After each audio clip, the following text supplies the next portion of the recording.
तमेव माता च पिता तमेव बंधु च सखा तमेव विद्या च द्रविणं तमेव सर्वं मम देव. Today I am here with the most precious and valuable book summary, the summary of Holy Srimad Bhagwad Gita, preached by Lord Shri Krishna. Fill your mind with devotion and hold your patience as it is going to be a long summary. Jai Shri Krishna. Truly speaking about the greatness of Holy Gita, none has the power to describe in words the glory of Gita, for it is the book containing the highest assorted doctrine. Its language is so simple and sweet that anyone can easily understand it, but the thoughts are so deep that none can arrive at the end, even after constant study throughout their lifetime. Every time they exhibit new facts of truth, therefore, remain ever fresh and new. When scrutinized with a concentrated mind, possessed of faith or ascetics, they should consider the fact that Arjuna, who had been influenced by the most mysterious and secret teachings of Gita, who had been influenced by the most mysterious and secret teachings of Gita, lived a life of a householder all his life and performed. How can that very Gita produce a diametrically opposite result? In the Kurukshetra battlefield, on being surrounded by his own family, prepared for the war, Arjuna got nervous and scared of being cursed. Lord Shri Krishna then addressed the most secret and mysterious teachings of Gita to Arjuna and enlightened him. The following sections are the lessons taught by Lord Shri Krishna to the entire world to enlighten their lives. O Arjuna, as these are transitory and fleeting, do not endure them. Both of them are ignorant. He who considers the soul to be, for verily the soul never kills nor is killed. The soul is never born nor it dies. For it is unborn, eternal, and enters that are new. Those whose minds are attached to pleasures and worldly powers, cannot attain the determined intellect concentrated on God. O Arjuna, your right is to work only, and never to the fruit thereof. Do not be the cause of the fruit of action, not let perform your duties established in yoga, renouncing the attachment, and be even-minded in success and failure. This evenness of mind is when your intellect, confused by hearing conflicting statements, rest steady and undistracted in meditation on God. The unfulfilled desires ensues anger. From anger arises delusion.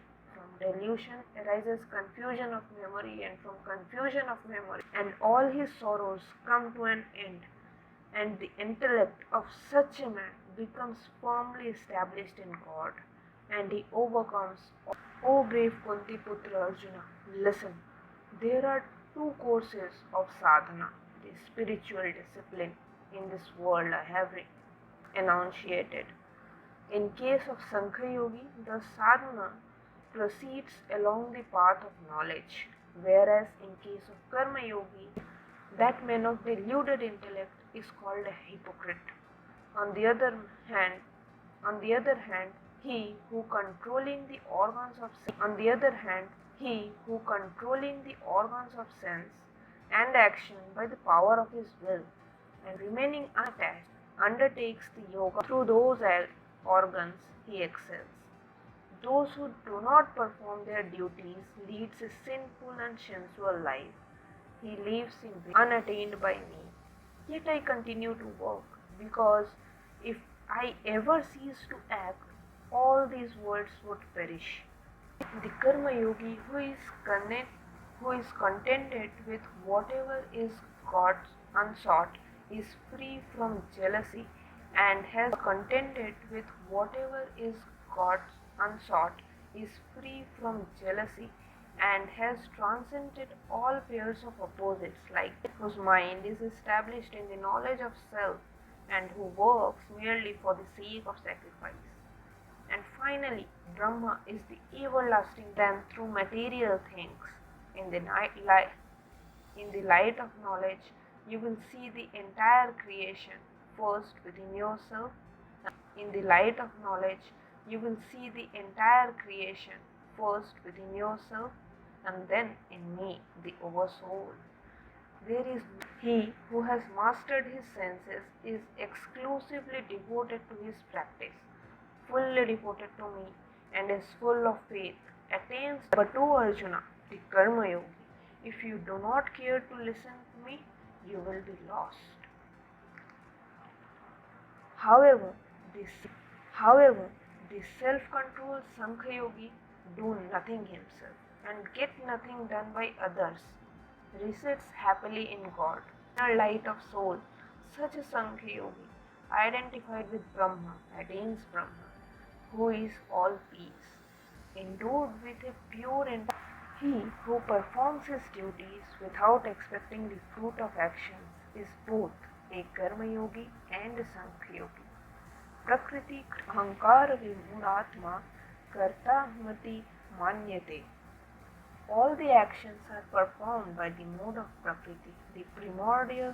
He who has true insight into the respective sphere of gunas, the mode of Prakriti, and their action, does not get attached to. Therefore, O Arjuna, dedicating all his actions to me, with true mind fixed on me, the self of all, freed from desire, feeling, and cured of mental agitation, fight. Cured of mental agitation, fight.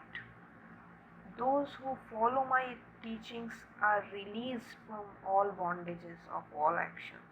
Though birthless, immortal, and the Lord of all beings, I manifest myself through my own karma, through my own yoga maya, the divine potency, keeping my nature, the Prakriti, under control.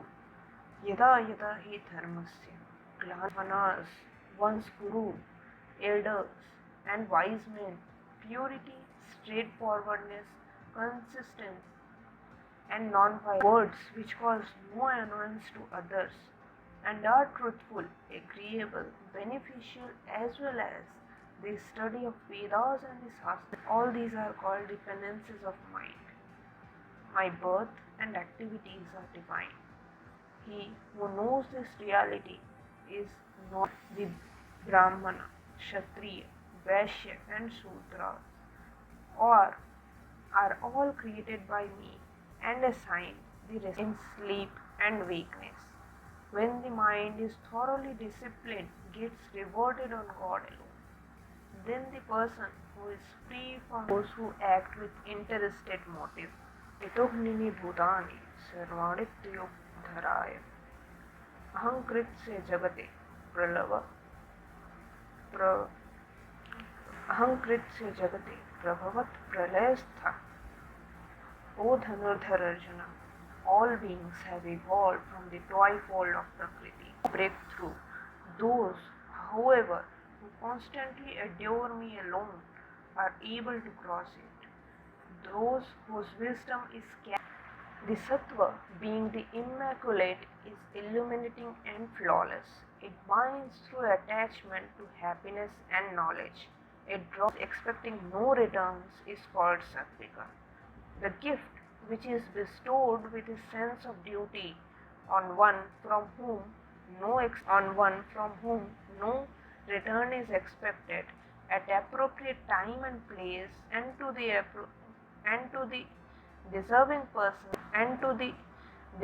person that gifts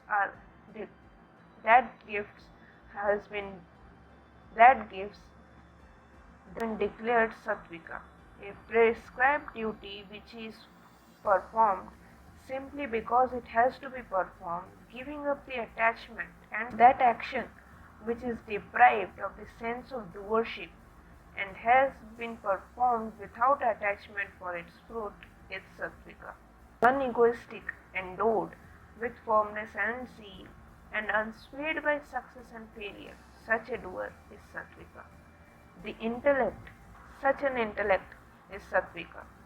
This, the joy which is observed through adoration, meditation, and service to God, whereby the Rajas has the nature of passion, as born or desire and attachment.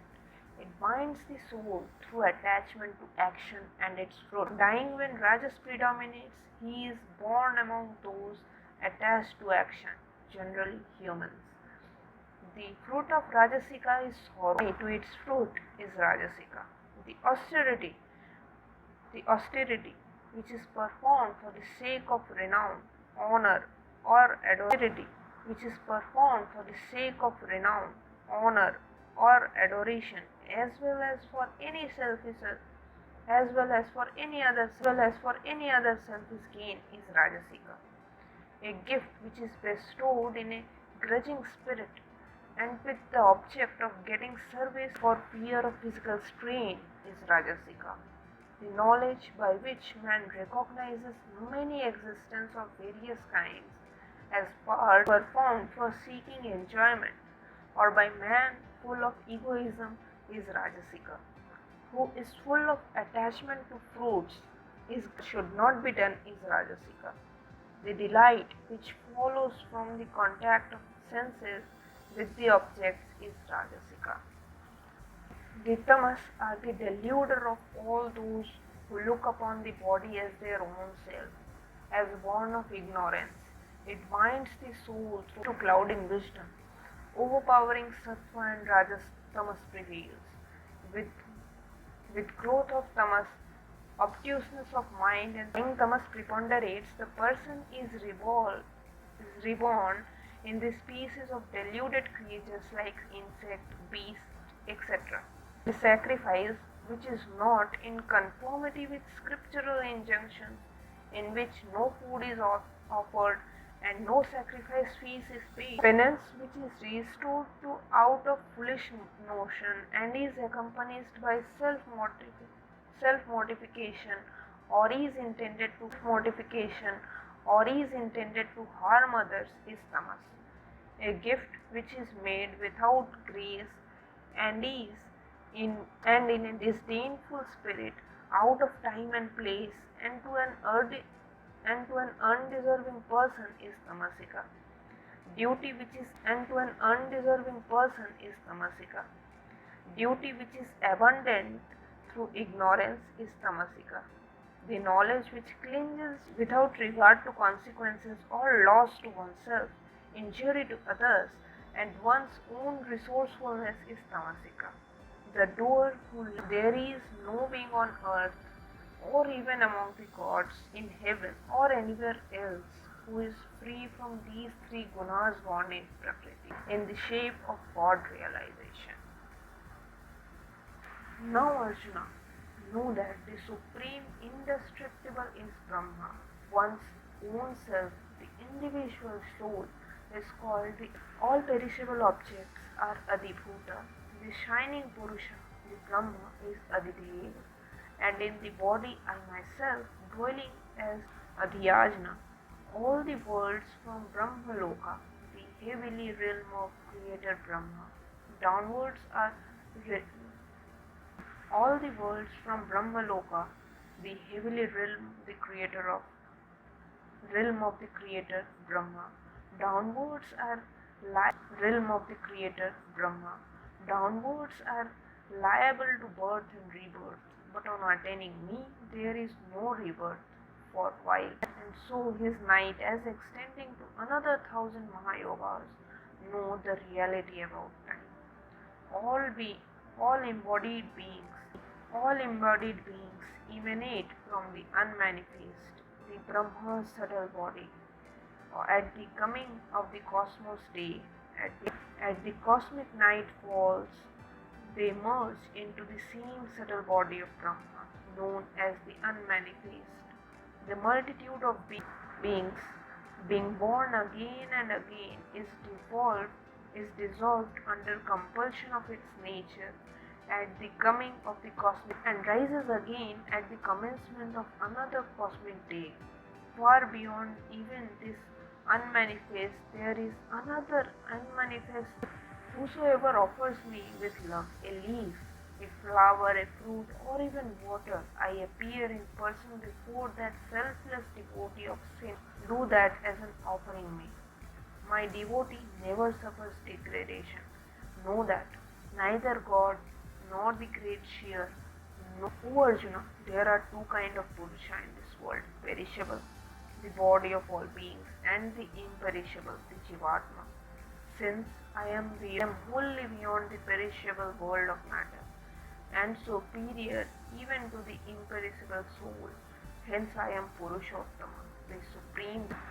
He who is free from malice towards all beings is friendly and compassionate, and free from the feeling of I and mine, source of annoyance to others, and in turn does not vexed with the fellow creatures, is free from delight and envy, perturbation and fear, joy and pain, griefs and desire, good and evil, hates action, who wants nothing, is in turn mind and other contrary experiences, is free from attachment, is calm, composed, and contented internally, is non-violent. Desire, anger, and greed are the triplet gate to hell, and bring about the downfall of soul. Freed from these gates of the triplet gate to hell, and bring about the downfall of soul. Freed from these gates of hell, one attains the supreme goal. Without discernment on God, meditation on God is superior to knowledge, and renunciation of fruit of action is even superior to meditation. For peace, O Arjuna, the body is termed as the field, the Kshetra, and he who knows it is called the knower of the field, or the Kshetrajana, by the sages of discerning the truth about both. Know myself to be the Kshetrajana, in the only object to be known in this world, as the object of true knowledge. All this is declared as knowledge, and what is the diversified experience of being rooted in the one supreme spirit, the spreading forth of all being, rooted in the one supreme spirit, the spreading forth of all being from the same, and the very moment he attains the Brahma, as once the sun illuminates the whole universe, likewise the one Atma, the spirit, illuminates the whole Kshetra. Those who by practicing the cosmic dissolution, the Pralaya, Om, Tat and Sat, this has been declared as the triplet appellation of Brahma.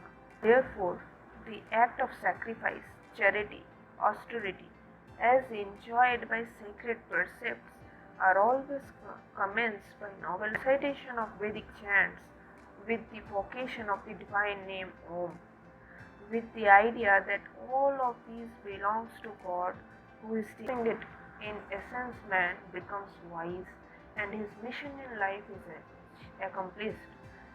Give your mind to me, be devoted to me, solve all your sins, worry not. This secret gospel of the Gita should never be imparted to a man who lacks in austerity, nor who is wanting in devotion, nor even to him who is not willing to hear, and in no case to him who finds fault with me. He who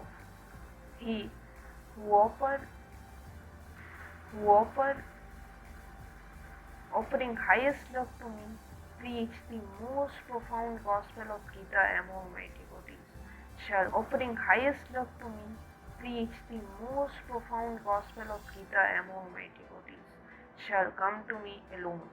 There is no doubt about it. Studies the sacred dialogues of ours in the form of Gita, by him too I shall be worshipped with the yajnas of knowledge. Such is my conviction. It's the propitious world of pious and virtuous. After listening this holy, sacred, and after listening the holy, sacred, mysterious and knowledgeable Gita, Arjuna says, O Krishna, by your grace my delusion has been destroyed. All doubts, I shall do your bidding. And he prepares himself for the war and brings victory. So this was all about the precious teachings of Gita by Lord Shri Krishna. Hope everyone should have learned something out of this. Stay tuned for more awesome audiobook summaries and you can comment below your choices. Till then, keep reading, keep growing.